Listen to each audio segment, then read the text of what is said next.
আসসালাতু ওয়াসসালামু আলা রাসূলিল কারীম ওয়া আলা আলিহি ওয়া সাহবিহি আজমাইন। আম্মা বাদ।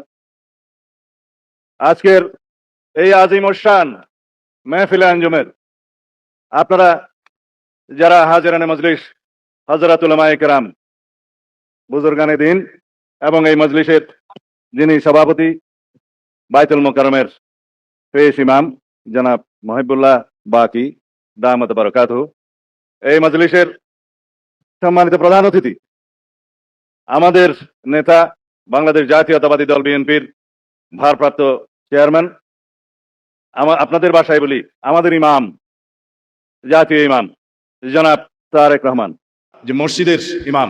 আপনারা রাষ্ট্রের কাছে অনেক কিছু চান, কিন্তু রাষ্ট্র পরিচালনার মধ্যে সবচাইতে মূলনীতি হওয়া উচিত আমরা রাষ্ট্রকে কি দিতে পারি।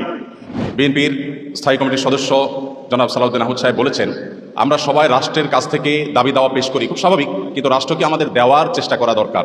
আসসালামু আলাইকুম ওয়া রাহমাতুল্লাহি ওয়া বারাকাতুহু। সম্মানিত দর্শক, ভিডিওটা যে যেখান থেকে প্লে করেছেন তাদেরকে অসংখ্য অসংখ্য ধন্যবাদ।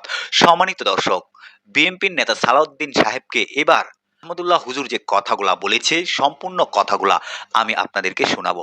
প্রিয় দর্শক, আপনারা ইতিমধ্যে দেখেছেন বিএনপির সালাউদ্দিন সাহেব কিন্তু তারেক রহমানকে লাইভে নিয়ে একটা কথা বলেছিল, যে কথাটা আজকে সোশ্যাল মিডিয়া তুলপার হয়ে গেছে।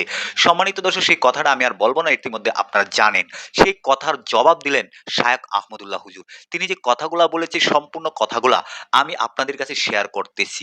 অবশ্যই সালাউদ্দিন সাহেবের কথাগুলাও শুনবেন এবং শায়খ আহমদুল্লাহ হুজুর যে তার জবাবে কি দিয়েছে সেই কথাগুলাও আমি আপনাদেরকে শোনাচ্ছি। রিকোয়েস্ট করছি আপনারা দুইজনের কথাগুলা কম্পেয়ার করে অবশ্যই আপনাদের মূল্যবান মন্তব্য কমেন্ট বক্সে দর্শক কমেন্ট করে জানিয়ে যাবেন। সম্মানিত দর্শক, আমি আর বেশি কথা না বলে সরাসরি দুটো গুরুত্বপূর্ণ ভিডিও দেখাচ্ছি। দামাত বারাকাতুহু। হাজিরানে মজলিস ও নাজরিন, আসসালামু আলাইকুম ওয়া রাহমাতুল্লাহি ওয়া বারাকাতুহু। আমি খুবই সংক্ষিপ্ত বক্তব্য দেব আপনাদের দাবি দেওয়ার বিষয়ে। আল্লাহ রাব্বুল আলামিন আমাদেরকে যদি রাষ্ট্র পরিচালনার দায়িত্ব দেন, রাষ্ট্রীয় ভাতা ইত্যাদি কি হবে আমার নেতা কথা বলবেন। আমি শুধু আপনাদের এখানে কিছু কানুনি বিষয় আছে, ওনার সুবিধার্থে আমি কয়েক মিনিট বিশ্লেষণ করে তারপরে বক্তব্য শেষ করব। আপনারা এখানে যে 7টা দফা দাবি দিয়েছেন তার বিষয়ে যদি আমরা একটু বক্তব্য না দেই, আপনাদের দিলের তামান্না পুরা হবে না। সেই জন্য বলছি, আপনারা 1 নম্বর বলেছেন রাষ্ট্র পরিচালনার ক্ষেত্রে ইসলামী শরিয়াকে সর্বোচ্চ গুরুত্ব দিতে হবে এবং আপনারা ভিন্ন ধর্মাবলম্বীদের ন্যায্য অধিকার নিশ্চিত করার কথা বলেছেন, খুবই ভালো করেছেন। আমরা গণতান্ত্রিক রাষ্ট্রে, আধুনিক রাষ্ট্র পরিচালনার যে ধারণা, সেই রাষ্ট্রের সকল নাগরিকদের, ধর্মাবলম্বীদের, ধর্মবর্ণ সকলের অধিকার, আচার অনুষ্ঠান নিশ্চিত করার দায়িত্ব অবশ্যই নিতে হয়। সাংবিধানিকভাবে আমাদের অনুচ্ছেদ 28 এবং 41 আপনারা দেখবেন, সেই আচার অনুষ্ঠানের স্বাধীনতা, উপাসনালয়ের স্বাধীনতা এবং ধর্মের ভিত্তিতে যে বৈষম্য করা যাবে না, সেগুলো নিশ্চিত করা আছে। বিষয় হলো সেটা বাস্তবায়ন করতে হবে। আমরা ইনশাআল্লাহ সবসময় আমরা বলে থাকি, আজকেও পুনরুচ্চারণ করি, কোরআন এবং সুন্নাহর বিপরীতে বাংলাদেশে কোনো কানুন করা হবে না এবং যদি থাকে সেই বিষয়ে বাতিল করা হবে ইনশাআল্লাহ। আপনারা জানেন, রাষ্ট্র পরিচালনার মূলনীতিতে শহীদ রাষ্ট্রপতি জিয়াউর রহমান মহান আল্লাহর উপর আস্থা এবং বিশ্বাস স্থাপন করেছিলেন। প্রস্তাবনায় এবং রাষ্ট্র পরিচালনার মূলনীতি অনুচ্ছেদ 8-এ সেইটা আওয়ামী ফ্যাসিস্ট গোষ্ঠী সংবিধান থেকে উচ্ছেদ করে দিয়েছিলেন, আপনারা জানেন। সেটা ইনশাআল্লাহ পুনর্বহাল করা হবে। আপনারা এখানে বলেছেন রাষ্ট্রের জনকল্যাণ এবং সেবামূলক কার্যক্রম ইমাম খতিবদের অংশগ্রহণ, সেটা তো আপনাদের ইমানি দায়িত্ব। কেউ আপনাকে সেই দায়িত্ব বর্তানোর জন্য বসে থাকবে না, আপনাদের ইমানি দায়িত্ব, আপনারা সেটা পালন করবেন। অবশ্যই রাষ্ট্রীয় পর্যায়ে, ইউনিয়ন থেকে সর্বোচ্চ পর্যায়ে কিভাবে সেটা নীতিমালার মধ্যে নিয়ে আসা যায় সেটা আমরা পরীক্ষা নিরীক্ষা করবো ইনশাআল্লাহ, সবার সাথে আলোচনা করে। তারপরের দাবি আমার নেতা কথা বলবেন, সেটা আমি যাব না। রাষ্ট্রীয় ভাতা কিভাবে কি করা যাবে আমার নেতা অবশ্যই আপনাদের সাথে কথা বলবেন এখনই। আপনারা বলেছেন দাওরায়ে হাদিস সনদপ্রাপ্ত আলেমদেরকে সরকারি মসজিদের ইমাম, খতিব এবং স্কুল কলেজের ধর্মীয় শিক্ষক, কাজী পদে নিয়োগ। এগুলো যদি নীতিমালা এবং আইন কানুনে স্পষ্ট উল্লেখ না থাকে, সেগুলো জাতীয় সংসদে আপনাদের সকলের সাথে আলাপ আলোচনা করে কিভাবে নীতি প্রণয়ন করা যায়, আইন প্রণয়ন করা যায়, সেই বিষয়টা আমরা অবশ্যই আমরা সেটা আবশ্যিকভাবে দেখবো ইনশাআল্লাহ। এখানে তো তালি দেওয়ার কোনো মাহল নয়, সেজন্য আপনারা অন্তত মারহাবা বলতে পারেন।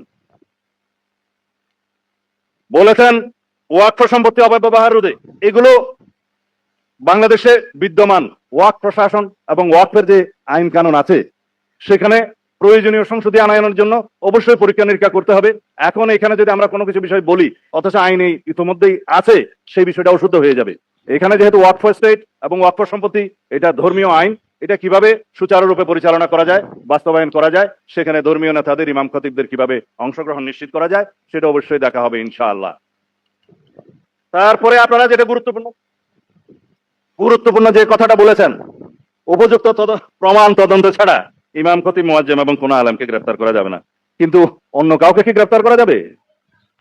উপযুক্ত তথ্য প্রমাণ ছাড়া, প্রাথমিক তদন্ত ছাড়া রাষ্ট্রের কোন নাগরিককে গ্রেফতার করা যায় না। ইমাম খতিব তো বহুত দূর কি বাত।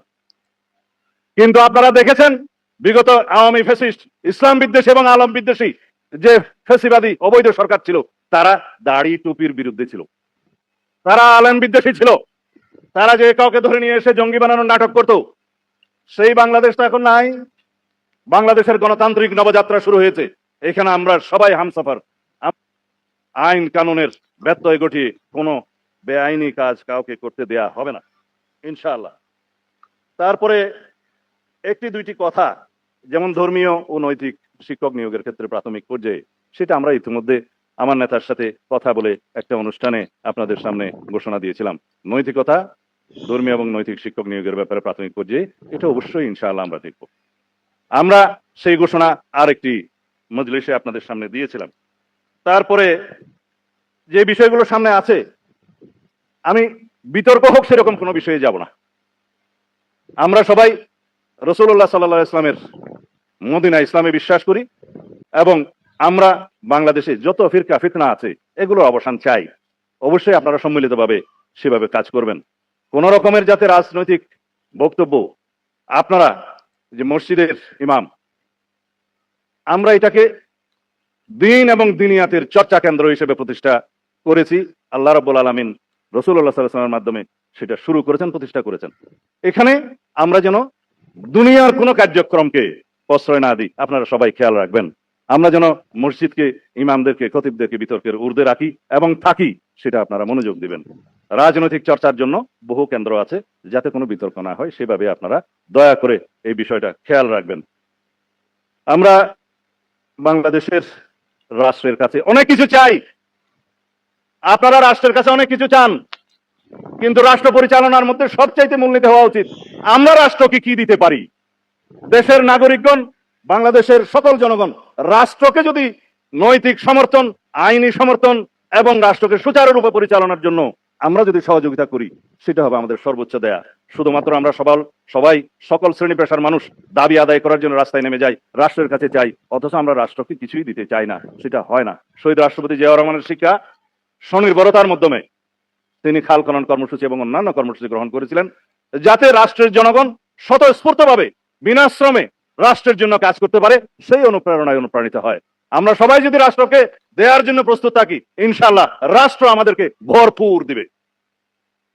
আওয়াজ নাই, আমরা রাষ্ট্রকে দিতে চাই না, আমরা সবাই রাষ্ট্রকে দিতে চাই না, রাষ্ট্র গণতান্ত্রিকভাবে চলুক সেজন্য সহযোগিতা করতে চাই না, সবাই চাই। এখন যদি কেউ আপনারা বলেন যে এই রাষ্ট্রটা ফেসিবাদ মুক্ত হয়েছে, স্বৈরাচার মুক্ত হয়েছে, যাতে সারা জীবনের জন্য এই ফেসিবাদী আওয়ামী গোষ্ঠী বাংলাদেশে আর কোনোদিন পদার্পণ না করতে পারে এবং বাংলাদেশে যাতে ফেসিবাদী রাজনীতির কোনোদিন উৎপত্তি এবং উৎপাদ না হয়, সেজন্য আমরা সবাই সহযোগিতায় থাকবো, এটা আপনারা দিতে চান না? ইনশাআল্লাহ। নসরুম মিনাল্লাহ ওয়া ফাতহুন করিব। আবাশশিরিল মুমিনিন। আসসালামু আলাইকুম ওয়া রাহমাতুল্লাহি ওয়া বারাকাতুহু। তার সাথে পরিপূর্ণভাবে সহমত পোষণ করে একটি কথা আমি বলতে চাই, সেটা হলো এদেশের 3 লক্ষ মসজিদের কমপক্ষে 6 লক্ষ ইমাম মুয়াজ্জিন রাষ্ট্রকে দেওয়ার জন্য প্রতিনিয়ত চেষ্টা করেন এবং দিয়ে যাচ্ছেন। দুর্ভাগ্যজনক বাস্তবতা, স্বাধীনতার 50 বছর পরেও ইমাম মুয়াজ্জিন এবং আলেম ওলামাদের কোনো অবদানের স্বীকৃতিটুকু রাষ্ট্র কখনো দিতে পারে নাই।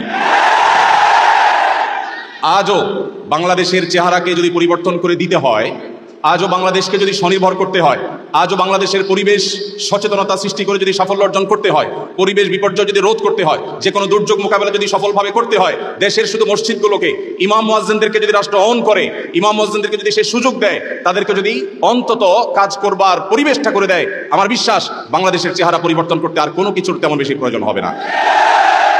3 লক্ষ মসজিদ সরকারি হিসেব মতো কমপক্ষে 3 লক্ষ মসজিদ আরো বহু আগে বলা হয়েছে, সেটা এখন 3 লক্ষের অনেক বেশি চলে গেছে স্বাভাবিকভাবে।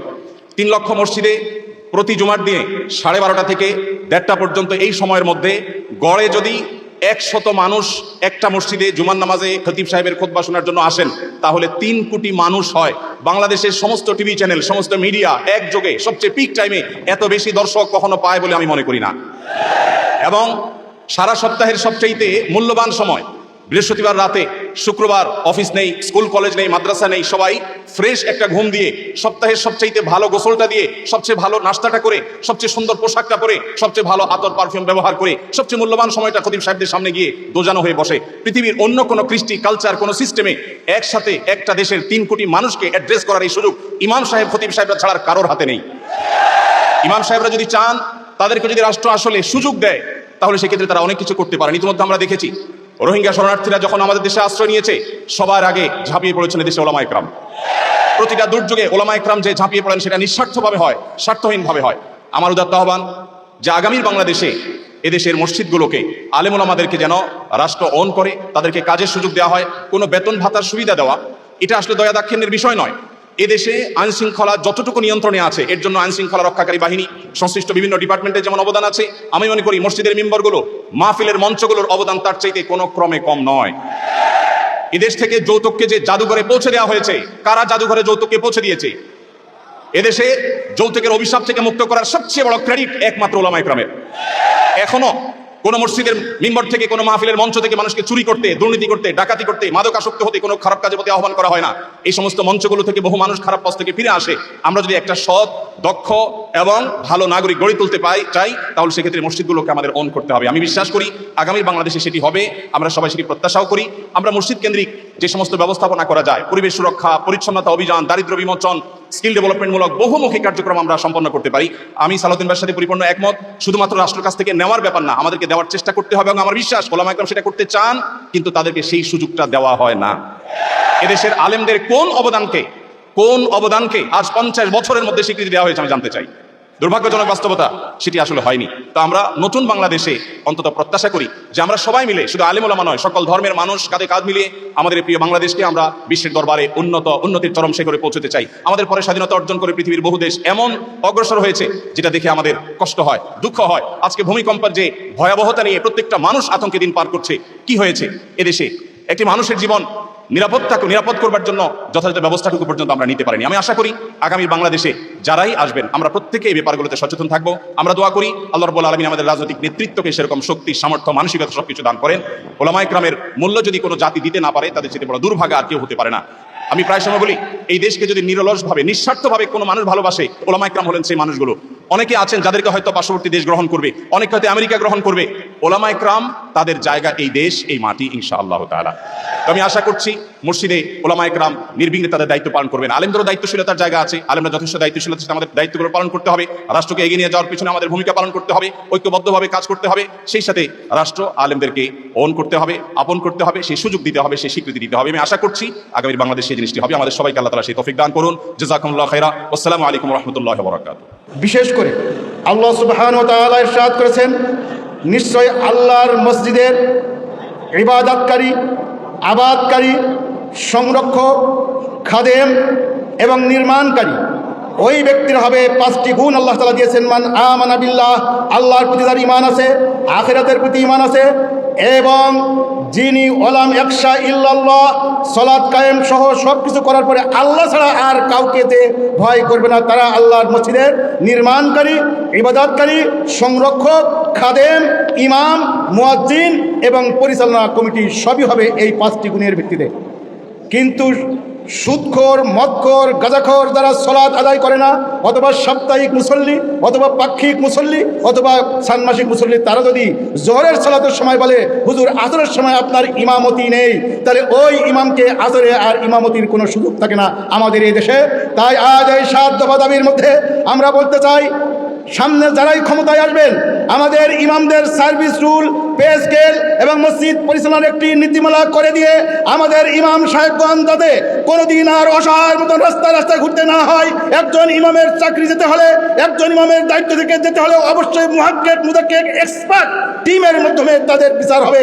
কোশ্চিন কালেও মসজিদ পরিচালনায় এই যে 5টি গুণ আল্লাহ তাআলা দিয়েছেন, এর বাহিরে যাতে না যায়, এ ব্যাপারে আমরা আমাদের আজকের মেহমানদের মাধ্যমে, দেশবাসীর আজকের সম্মেলনের মাধ্যমে আমরা অনুরোধ করছি। 2 নম্বর হলো, আজকে বিশেষ করে আমরা যারা ইমাম খতিব এখানে আছি, আমাদেরকে একটি মেসেজ গ্রহণ করতে হবে। আমি জুমার খুতবায় যা বলবো, আমার মুসল্লিদের মাধ্যমে যে ইমামের ইমামতিতে সালাত কায়েম হয়, এই ইমামের ইমামতিতে সমাজের সকল কর্মকাণ্ড পরিচালিত হতে হবে। বিশ্বনবী মুহাম্মদুর রাসূলুল্লাহ সাল্লাল্লাহু আলাইহি সাল্লাম তিনি যখন যেখানে গিয়েছেন, প্রথম যখন মদিনা হিজরত করেছেন, যুগে যুগে মুসলিম উম্মাহ যেখানে গিয়েছেন, সেখানে কোথায় থাকবেন, কি খাবেন, কি করবেন, সব চিন্তা বাদ দিয়ে সবার আগে একটি মসজিদ বানিয়েছিলেন। ঠিক এই মসজিদ হবে মুসলিম উম্মাহর ইবাদত এবং সামাজিক সকল কর্মকাণ্ডের কেন্দ্রবিন্দু। তাই মসজিদের নববীর আদলে বাংলাদেশের প্রায় 5 লক্ষাধিক মসজিদকে হিদায়াত জারির মার্কাজ, ইবাদতের মার্কাজ, সমাজ সেবার মার্কাজ, দুর্নীতি দমনের মার্কাজ এবং সমাজ উন্নয়ন, আদর্শিক মানবিক সমাজ গঠনের জন্য ইমাম, মুক্তাদি, মুসল্লি সবাই মিলে আপনার মসজিদ এরিয়া যত মুসল্লি আছে সকলকে সমাজ সংস্কার, সমাজ সচেতন, আদর্শিক মানবিক সমাজ মানে সকল মুসল্লিদেরকে সম্পৃক্ত করতে হবে। আপনার আমার মসজিদের কোনো মুসল্লি মাদকাসক্ত হবে না, আপনার আমার কোনো মুসল্লি অন্যায় করবে না, সন্ত্রাসী হবে না, চাঁদাবাজি হবে না, দুর্নীতি করবে না। দুর্নীতিমুক্ত আদর্শ সমাজ বিনির্মাণের লক্ষ্যে ইমাম খতিবদের নেতৃত্বে এ দেশকে আমরা সামনে নিয়ে যেতে চাই। সব শেষে 24-এর ছাত্র জনতার গণ আন্দোলনের মুখে যে ফ্যাসিস্ট সরকার, যে ফ্যাসিস্ট শক্তি এ দেশ থেকে বিদায় নিয়েছে, এই পতিত ফ্যাসিস্ট শক্তি মানুষের উপরে, ইসলামের উপরে, ওলামাদের উপরে, ইসলামপন্থীদের উপরে আর কোন শক্তি ভবিষ্যতে জুলুম করার সুযোগ না পায়। এর জন্য আপনাকে আমাকে সচেতন হয়ে সমাজ থেকে দুর্নীতিমুক্ত আদর্শ সমাজ বিনির্মাণের লক্ষ্যে আপনাকে আমাকে ঐক্যবদ্ধভাবে এই সমাজে থাকতে হবে। যে যেখানে আছি সেখান থেকে দুর্নীতির বিরুদ্ধে, অন্যায়ের বিরুদ্ধে, অসত্যের বিরুদ্ধে, অপরাধের বিরুদ্ধে, মাদকের বিরুদ্ধে সোচ্চার হয়। আল্লাহ তাআলা যে ইমামের ইমামতিতে সালাত কায়েম হয়, মসজিদ ভিত্তিক আদর্শিক সমাজ বিনির্মাণে আমাদেরকে নিরলস পরিশ্রম করে অতন্ত্র প্রহরীর ভূমিকা পালন করার তৌফিক দান করুন। আমিন। আসসালামু আলাইকুম ওয়া রাহমাতুল্লাহি ওয়া বারাকাতুহু। সম্মানিত দর্শক, এই যে কথাগুলো শুনেছেন, শায়েখ আহমদুল্লাহ হুজুর যে কথাগুলো বলেছে এবং বিএনপির নেতা সালাউদ্দিন সাহেব যে কথাগুলো বলেছে, সেই কথাগুলো কাটটা সত্য, কাটটা যুক্তিসঙ্গত কথা, অবশ্যই দর্শক আপনারা কমেন্ট বক্সে কমেন্ট করে জানিয়ে যাবেন।